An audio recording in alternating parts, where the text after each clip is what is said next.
é duro de morrer. Ele é caluniado, perseguido, excomungado, mas tá sempre em oração. É o último que fala, o primeiro que apanha, isso não é fácil não.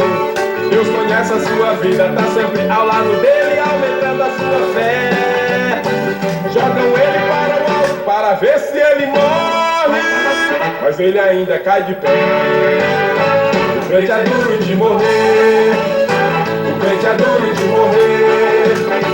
Perseguido todo dia, mas tá sempre na alegria e sabe que vai vencer. E quando morre vai viver, em tudo ele tem prazer. O inimigo fica doido, pois o crente é poderoso e é duro de morrer. Quando ele abre a boca, um milagre acontece. Tem gente que não aguenta. Em vez de ficar alegre, fica logo murmurando e a calúnia logo inventa. Mas o crente que é provado sobe o monte e fica orando, exercendo a sua fé.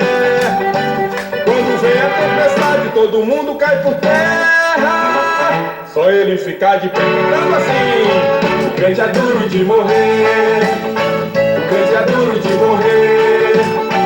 Perseguido todo dia, mas tá sempre na alegria e sabe que vai vencer.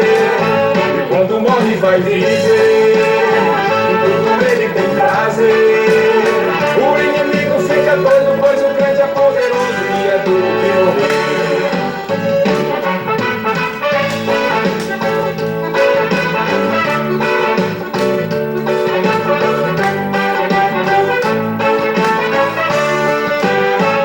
No culto todo dia, esbanjando alegria, canta hino de louvor. Quando tem comida come, se não tem fica com fome, eita crente de valor. Orando de madrugada, ele sente tanta glória, crente assim nunca se viu. Mas para quem te persegue, a porta está fechada. Mas pra você Jesus abriu, escancarou. O crente é duro de morrer, o crente é duro de morrer.